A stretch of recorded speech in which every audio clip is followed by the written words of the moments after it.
Assalamualaikum dan selamat petang. Saya Cikgu Wan Muhammad Suhaimi Wan Ibrahim daripada Pejabat Pendidikan Daerah Kulim Bandar Baru.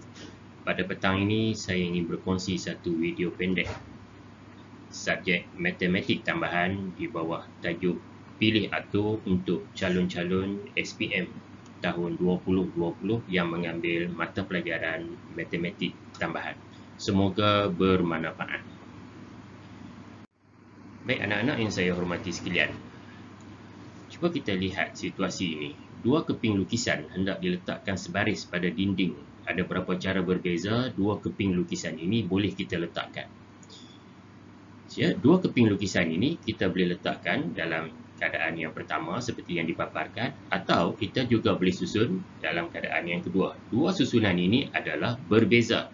So kita ada dua cara yang berbeza bagaimana dua lukisan ini boleh kita letakkan. Baik, jika kita terdapat tiga keping lukisan dan kita nak susun dua keping lukisan pada baris di dinding, ada berapa cara berbeza dua keping lukisan ini boleh kita letakkan. So kita ada 1, 2, 3, 4, 5 dan kita ada 6 cara yang berbeza. Kita boleh senaraikan dengan mudah, dengan cepat kerana bilangan lukisan atau bilangan benda yang nak kita susun itu tidak banyak. Apa berlaku? Bagaimana keadaannya pula jika bilangan lukisan atau bilangan benda yang nak kita susun itu dalam jumlah yang banyak? So saya nak tunjukkan di sini, saya nak kongsi satu kaedah mudah bagaimana kita nak mengira bilangan cara berbeza dua lukisan ini nak disusun daripada tiga lukisan. So bila kita nak susun dua lukisan, so kita ada dua tempat. Tempat yang pertama, kita boleh susun, kita boleh letak sama ada lukisan 1, lukisan 2 atau lukisan 3. So kita ada tiga cara berbeza untuk kita letak lukisan pada kedudukan yang pertama. So kita dah letak satu. So kita masih baki dua lukisan untuk kita letakkan pada kedudukan yang kedua. So kita masih baki dua lukisan. Kita ada dua cara untuk kita letak pada kedudukan yang kedua. So berapakah bilangan cara berbeza? So kita hanya perlu darab. So kita dapatlah ada 3 didarab dengan 2. So kita dapat 6 cara yang berbeza. Ini adalah secara kiraan sama dengan cara yang kita guna ketika kita susun tadi. Baik, rajah di bawah menunjukkan 5 keping kad dengan huruf yang berbeza. Cari bilangan cara berbeza menyusun semua kad-kad itu. S, E, G, A, K. So kita ada 5 tempat. 5 cara yang berbeza. So kita ada 5 tempat untuk kita susun kad itu. So tempat yang pertama, kita boleh letak sama ada huruf S, kad berhuruf E, kad berhuruf G, kad berhuruf A atau kad yang mempunyai huruf K. So ada berapa cara? 1, 2, 3, 4. So kita ada 5 cara berbeza kita boleh letak kad di situ. Tapi kita dah ambil satu kad. Kita hanya ingat kita hanya ambil satu kad walaupun kita ada 5 cara yang berbeza. So kita masih baki 4 cara untuk tempat yang kedua. Kita ambil satu, tempat yang ketiga kita masih baki 3 cara. Begitulah seterusnya sehingga tempat yang kelima akhirnya kita masih baki 1 cara. So berapakah bilangan cara? Kita darab semua ini, kita akan dapatlah nilai dia adalah 120 cara yang berbeza untuk kita susun kad huruf S, E, G, A, K ini dalam sebaris. Okay, rajah di bawah menunjukkan 7 keping kad dengan huruf yang berbeza. U, N, I, F, O, R, M. Suatu kod 4 huruf dibentuk dengan menggunakan 4 kad itu. 4 huruf. Bila 4 huruf, kita ada 4 tempat. 4 tempat. Dan tempat yang pertama, kita boleh susun sama ada, kita boleh letak sama ada huruf U, huruf N, huruf I, F, O, R atau huruf M. So kita ada 7 cara di sini. Sama ada huruf U, N dan seterusnya sehingga huruf M. Kita ambil satu, contohnya kita ambil huruf U, baki lagi kita nak letak di tempat kedua. Masih ada 6 cara. Kita ambil satu, bakinya 5 untuk kita letak tempat ketiga dan akhirnya tempat yang keempat kita masih ada 4 huruf yang boleh kita pilih letak di tempat yang keempat. So berapakah bilangan cara? Bila kita darab semua kita dapatlah bilangan cara adalah 840 cara berbeza. Kaedah ini juga boleh kita gunakan dengan menggunakan kalkulator, iaitu kita pilih R benda dipilih daripada N benda. Dalam contoh kita, bila R benda dipilih daripada N benda, kita menggunakan formula NPR. Dalam contoh kita daripada 7 benda, 7 keping huruf tadi, kita pilih 4. So, 7C4. Bagaimana kita nak menggunakan kalkulator untuk kita kira ini? Kita tekan 7, kemudian tekan Shift, kita tekan tanda darab. Kalau anda nampak tanda darab tu dia ada NPR di situ. Kemudian kita tekan tanda 4. Lepas tu kita tekan equal. Kita akan dapat jawapan yang sama lah, iaitu 840. Nanti anak-anak cuba tengok guna kalkulator. Baik anak-anak yang saya hormati sekalian. Seterusnya, rajah di bawah menunjukkan 5 keping kad dengan huruf yang berbeza. Saya guna huruf yang sama tadi, SEGAK. Cari bilangan cara berbeza menyusun semua kad-kad itu sebaris yang bermula dengan huruf vokal. So, kita ada 5. 1, 2, 3, 4, 5. So, kita ada 5. Tetapi, di tempat yang pertama, sebab dia kata bermula dengan huruf vokal. So, kita ada huruf vokal, huruf apa? Kita ada huruf E dan juga kita ada huruf A. So, sebenarnya di sini kita ada 2 cara berbeza. Sama ada huruf E atau huruf A. Kita dah ambil 1. Daripada 5 huruf, kita dah ambil 1. Tempat berikutnya masih berbaki lagi 4 huruf. Seterusnya 3, 2 dan 1. Kita darab semua ini. So, kita dapatlah jawapan dia adalah sama dengan 48. Okey, ada 48 cara. Dia kata sini syarat dia mesti bermula dengan huruf vokal. So, huruf vokal kita ada 2. Sama ada E atau A. Sebab tu kita dapat 2 cara. Iaitu sama ada E atau A. So, 2 cara berbeza. Situasi begini pula. Cari bilangan cara berbeza menyusun kad-kad itu sebaris dengan keadaan bermula dengan huruf konsonan dan berakhir dengan huruf vokal. Kita masih ada 5 tempat. Cuma dalam kes kita sekarang, sini dia nak bermula dengan huruf konsonan dan berakhir di sini dengan huruf vokal. So, apakah huruf konsonan di sini? So, kita ada 3 huruf konsonan, iaitu sama ada S atau G atau K. Manakala huruf vokal kita ada 2, sama ada E atau A. Di sini kita ada 2. Daripada 5 sebenarnya, sekarang kita sudah ambil 2 huruf. So, kita masih ada 3 untuk tempat seterusnya dan berikutnya hanya tinggal 2, kemudian hanya tinggal 1. So, kita darab semua, kita dapatlah jawapan dia adalah sama dengan 36. So, kita ada 36 cara berbeza. Baik, rajah di bawah menunjukkan 7 keping kad dengan huruf yang berbeza. Cari bilangan cara berbeza menyusun kad-kad itu sebaris dengan keadaan huruf U dan N sentiasa bersebelahan. Situasi ini dia nak huruf U dan N, iaitu 2 huruf ini sentiasa bersebelahan. Apabila 2 huruf ini disyaratkan sentiasa bersebelahan, side by side, maka kita anggap huruf U dan N ini sebagai satu huruf. So, kita ada 1, 2, 3, 4, 5 dan kita ada 6 tempat. 1, 2, 3, 4, 5, 6. So, sini kita ada 6 cara. 5, 4, 3, 2 dan 1. Kita darab semua ini. Sekarang kita dapat untuk ini kita ada 720 cara. Tapi ingat, huruf U dan N ni kita boleh susun sama ada dia berada UN atau NU. Masih lagi sebelah menyebelah untuk dua-dua kes ini. Sebab tu kita kena susun lagi huruf U dan N. Okey, ini untuk susun huruf U dan N.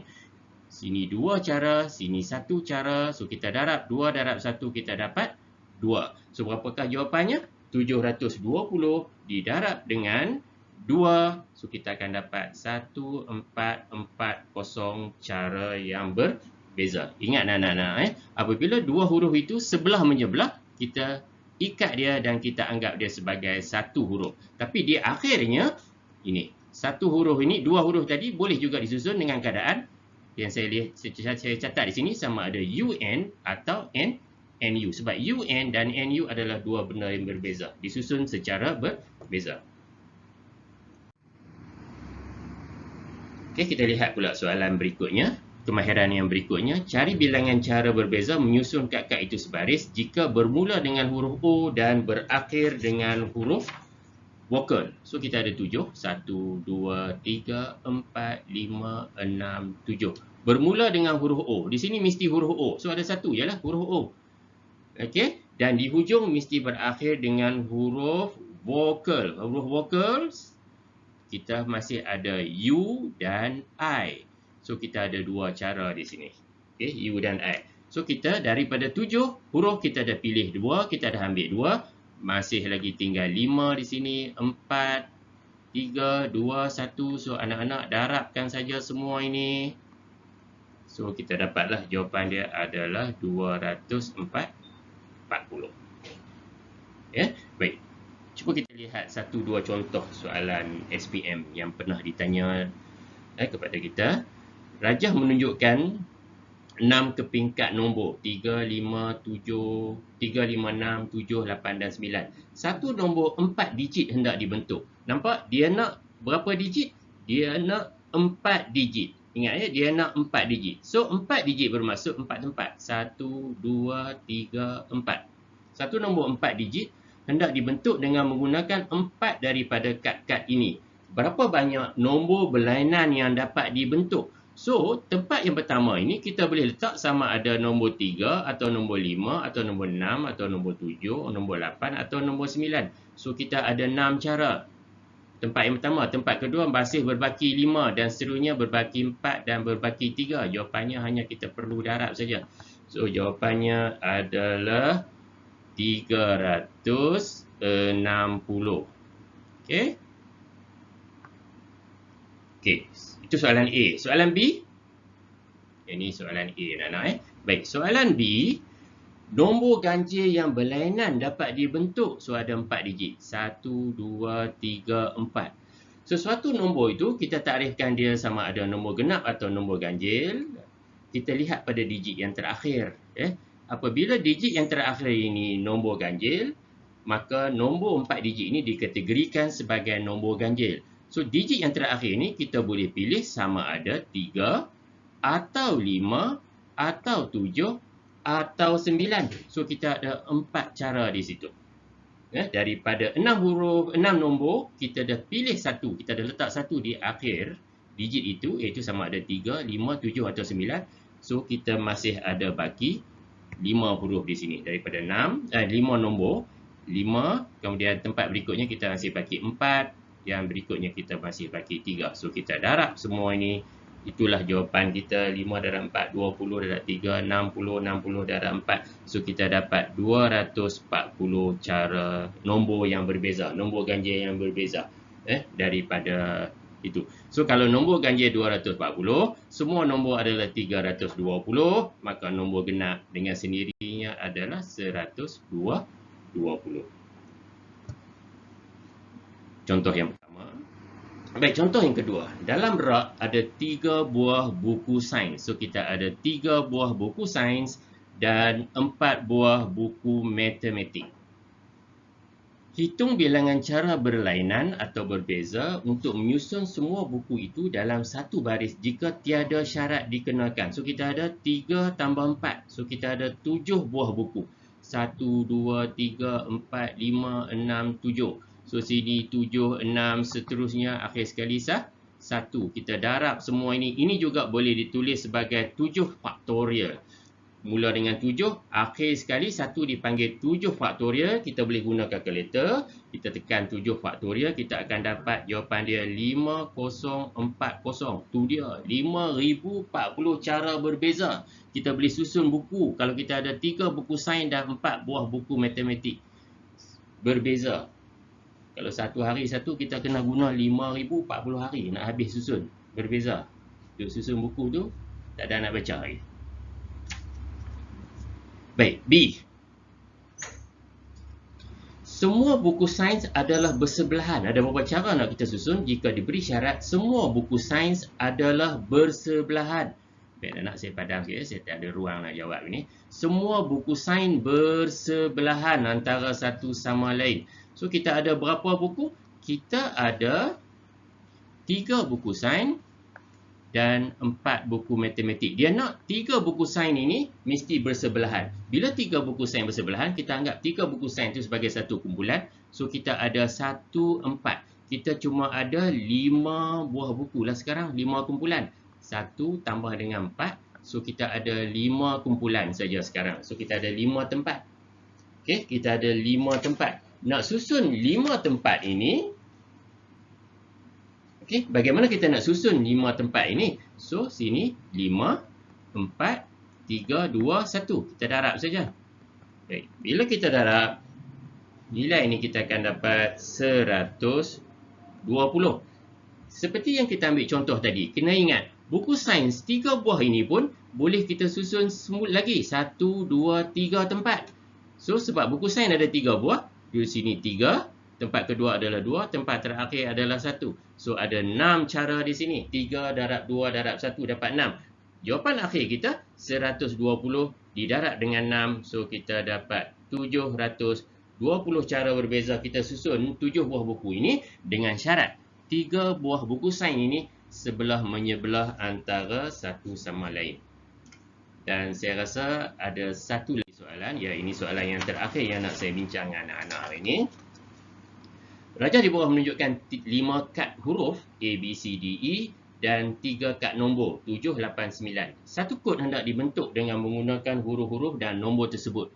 Kod terdiri daripada 3 huruf. 1, 2, 3. Di sini apa? Di sini adalah huruf. Diikuti dengan 2 nombor. Okey, di sini adalah nombor. 2 nombor.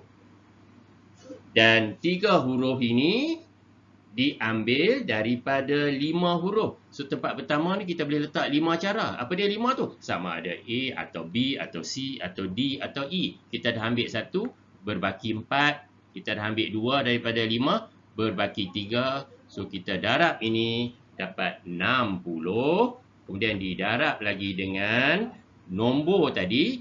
Di sini, ya, anak-anak, di sini kita boleh letak sama ada 7, nombor 8 atau nombor 9. So, kita ada 3 cara. Dan berikutnya, kita dah ambil 1 daripada 3 nombor. Kita masih baki 2 cara. Kita darab ni dapat 6. So, 60 didarab dengan 6. So, kita ada 360 cara berbeza. Kita boleh bentuk kod yang terdiri daripada 3 huruf diikuti dengan 2 nombor. Baik anak-anak yang saya hormati sekalian, semoga perkongsian ringkas saya ini membantu anda. Selamat maju jaya untuk calon-calon SPM 2020.